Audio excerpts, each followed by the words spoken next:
She burned the place with all my family memories and legacy. The flames roared like a beast unleashed from the depths of hell, devouring the thatched roof of Widow Necker's humble hut in the heart of Umuaka village.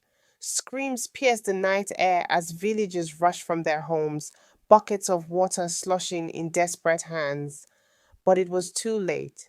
The fire had already claimed everything: the woven mats where Necker's grandchildren slept, the clay pots filled with the last of her harvested yams, and the faded photographs of her late husband, the only remnants of a life once filled with love.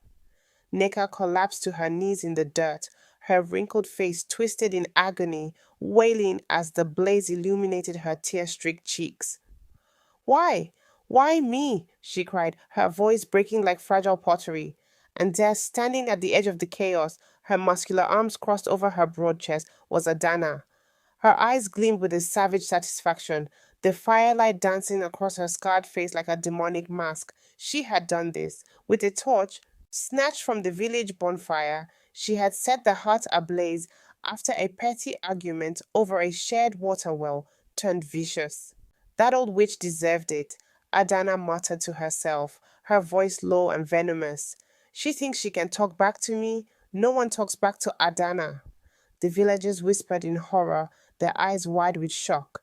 Children hid behind their mothers' skirts, trembling at the sight of the woman they all feared, the village bully who ruled Umoka with fist and fury. What had driven Adanna to such a monstrous act? Was it the demons her mother spoke of in hushed tones, or something deeper, a wound festering in her soul? The air hung heavy with smoke and unanswered questions, pulling everyone into the mystery of Adanna's wrath. Who would dare confront her now? And what darkness lurked in her past that could explain this nightmare? As the fire died down to embers, leaving Ineka destitute and the village in stone silence, one thing was clear. Adanna's reign of terror had reached a boiling point, but this was only the beginning. The embers of her cruelty would ignite a chain of events that would test the very soul of Umuaka. In the dim light of dawn, Umuaka stirred like a wounded animal. The acrid smell of charred wood lingered, a grim reminder of the night before. Villagers gathered in small clusters under the ancient Iroko tree at the village square, their voices a murmur of fear and outrage.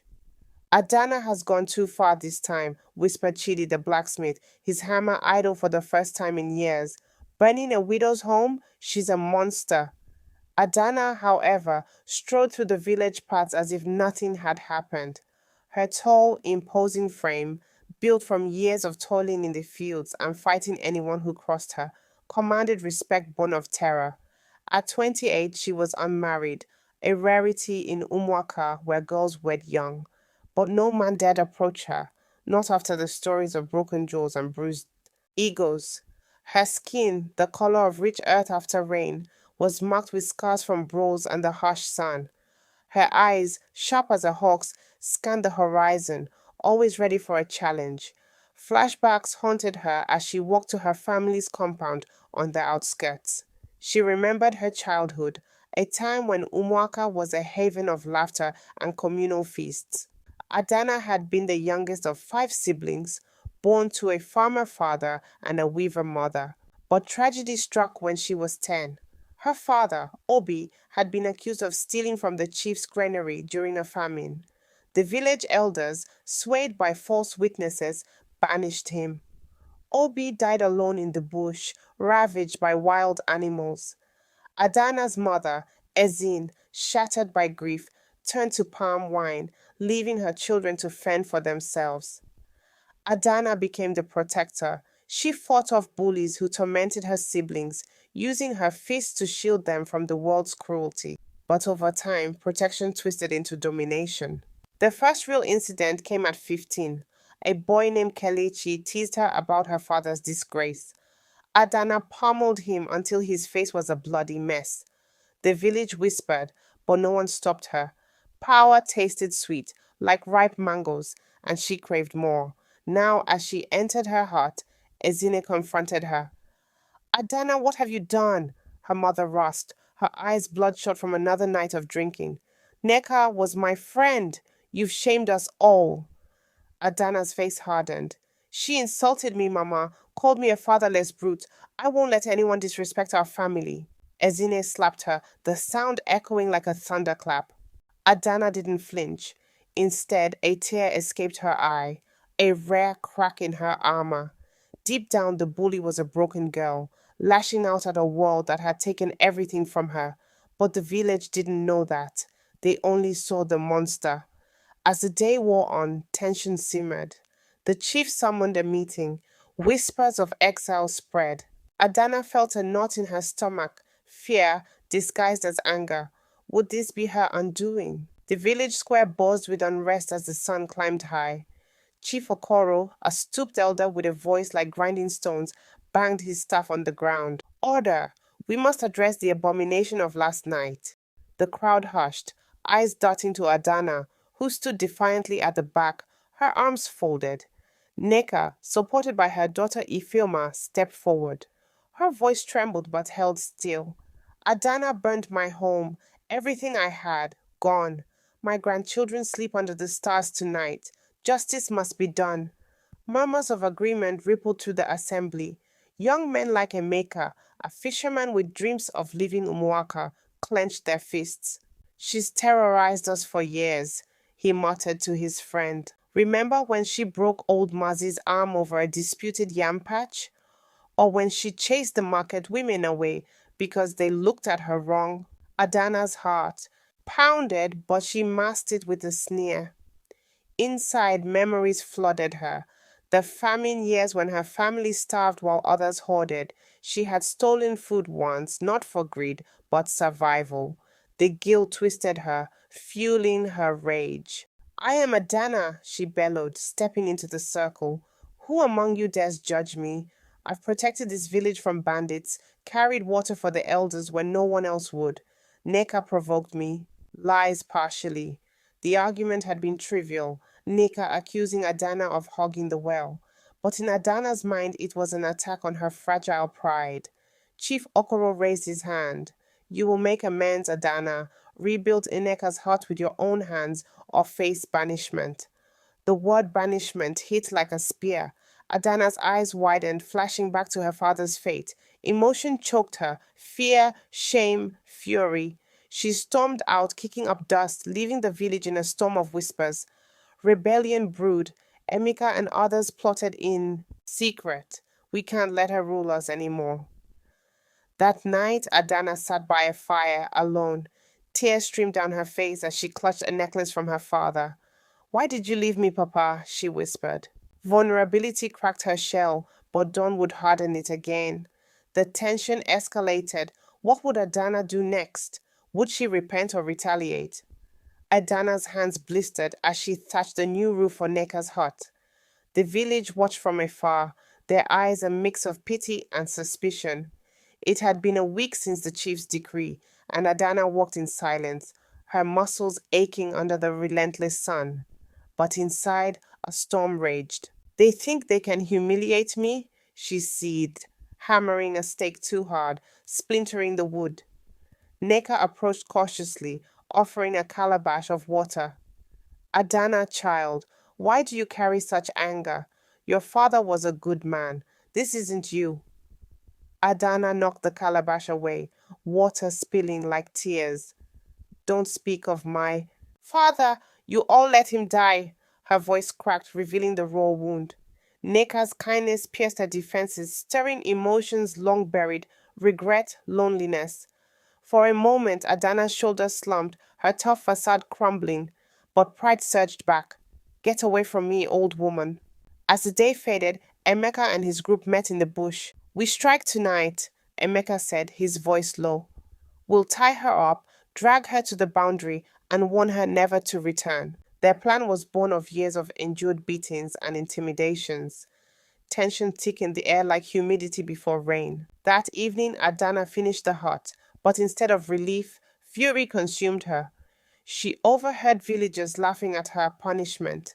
In a blind rage, she grabbed a machete and slashed at the newly built walls, destroying her own work. Neka's cries echoed as the structure collapsed again. Monster! Someone shouted. Adanna fled into the night, heart pounding with shame and defiance. Alone in the forest, she collapsed, sobbing. What have I become? The emotional turmoil peaked, a bully facing her reflection. But the rebels were coming. Twigs snapped in the darkness. Adanna's senses sharpened. Who would win this clash? Hey, if this story is gripping you with its twists and emotions, hit that like button and share your thoughts in the comments. What do you think Adanna will do next? Your engagement keeps the tales coming. Like, comment, share thoughts. The moon hung low over the forest, casting eerie shadows on the leaves. Adanna wiped her tears, gripping her machete. Footsteps approached. Emeka and 5 others, ropes in hand. There she is, Emeka whispered, his voice trembling despite his resolve. Adanna stood, her silhouette imposing. Come to play heroes, she taunted, but her voice wavered. Deep down, fear gnawed at her, the same fear that had turned her into a bully. The fight erupted. Emeka lunged first, but Adanna dodged, swinging her machete in warning. Back off, she roared. One man grabbed her arm. She elbowed him, sending him sprawling. Punches flew, grunts filled the air. Adanna's strength was legendary, but numbers overwhelmed her. They pinned her down, tying her wrists. Please, she gasped, tears mixing with sweat. Don't banish me. This village is all I have. The plea was raw, emotional, a glimpse of the scared child beneath the bully. Emeka hesitated. You've hurt too many, Adanna. It's time you leave. As they dragged her toward the village edge, Adanna's mind raced through memories, her siblings leaving one by one, her mother's descent into drink. Isolation fueled her rage, but now vulnerability exposed her. Would this be her end? At the boundary, Chief Okoro appeared, summoned by the noise. Untie her, he commanded. Violence begets violence. Adanna, you have one chance to change. Freed, Adanna stumbled home, bruised and broken. The clash had shattered something inside her. Tension lingered. What path would she choose? Weeks passed, and Umwaka held its breath. Adanna kept to herself, rebuilding Eneka's heart properly this time. Villagers noticed subtle shifts. She helped an elder carry firewood without being asked, shared her catch from the river, but doubt lingered. Leopards don't change spots, grumbled Mazi. Adanna's internal battle raged. Nights were filled with nightmares of her father's banishment. She visited Ezine, who slurred, You're just like him, stubborn. The words stung, sparking tears.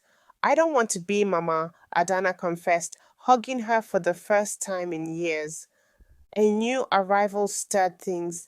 Adaora, a teacher from the city, come to educate the children. Gentle and wise, she saw potential in Adanna. Strength can build, not destroy, Adaora said during a chance meeting.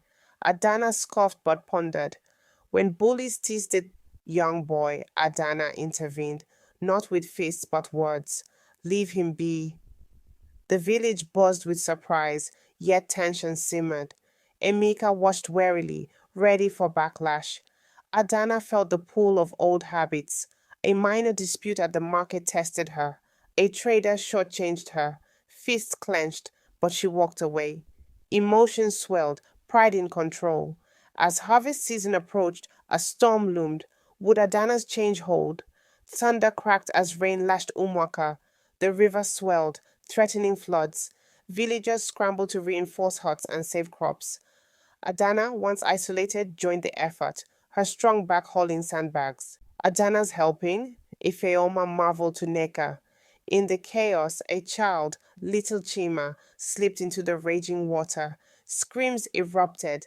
Without hesitation, Adanna dove in, battling currents. Her muscles burned, lungs screamed, but she grabbed Chima, pulling him to shore. The village cheered, but Adanna collapsed exhausted. Why risk your life? Emeka asked, bandaging her wounds. For once, I wanted to be the hero, not the villain, she admitted, voice choked with emotion. Tears flowed as she recounted her father's death, the pain that molded her. Ezini, sobered by the storm, embraced her. I'm proud, my daughter. But the flood destroyed farms, sparking blame. Some accused Adanna of past sins bringing bad luck. Tension rose, old grudges resurfaced. Adanna faced a mob. Your bullying cursed us.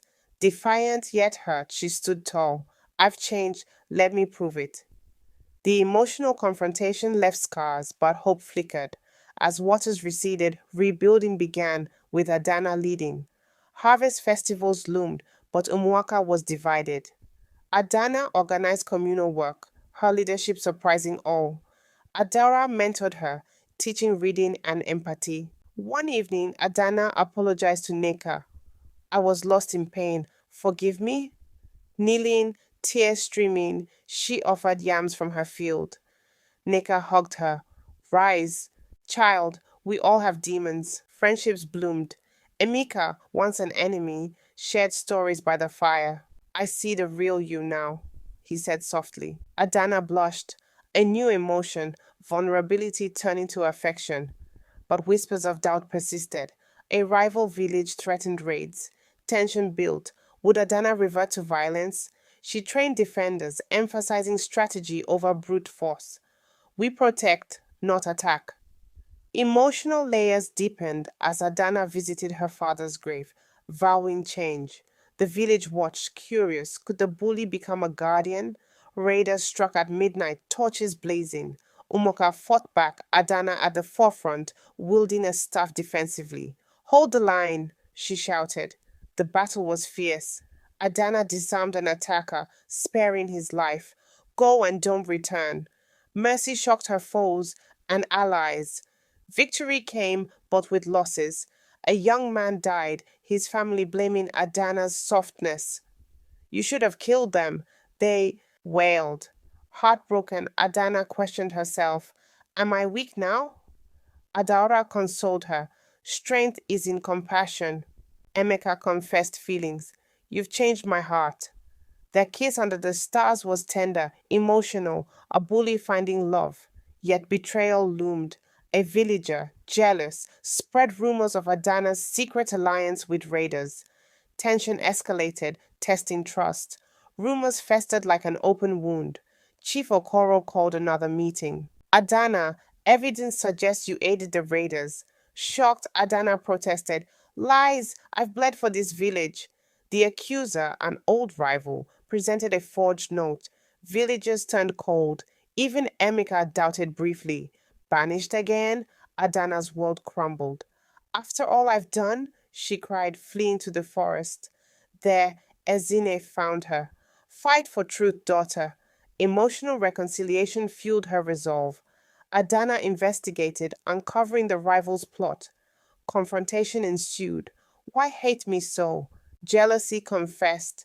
Justice prevailed, but scars remained. Tension resolved into growth. With trust restored, Adanna became a leader. She started a women's group, teaching self defense and farming. Adaora praised, You're inspiring. Love with Emeka deepened, plans for marriage whispered, but a personal crisis. Ezini's health failed. Adanna nursed her, confronting past neglect. Forgive me, Mama, she wept. Ezini's death was peaceful, but grief hit hard. She believed in me, Adanna mourned. The village supported her, showing changes ripple. Tension from loss turned to unity. Wedding bells rang. Adanna and Emeka exchanged vows under the Iroko tree, villagers cheering. Chief Okoro blessed them, from bully to beacon. Adanna addressed the crowd. Pain shaped me, but love healed me. Let's build together. Subplots resolved. Neka's family thrived. Children learned from Adaora. Adanna led irrigation efforts, her strength uniting all. Emotion peaked in gratitude. The village transformed. Years later, Umoka flourished. Adanna, now a mother, told her children stories of her past. Anger destroys, kindness endures. The village remembered the bully, but celebrated the hero. Neka's grandchildren played freely, fear forgotten. Adanna visited graves, whispering thanks. I found my way. The end came with peace. a testament to change's power. Curiosity satisfied, emotion stirred. What if one act of kindness starts it all? If this epic tale moved you, subscribe now for more heart-wrenching stories from African villages. And drop a comment. What's your takeaway from Adanna's journey? Let's discuss.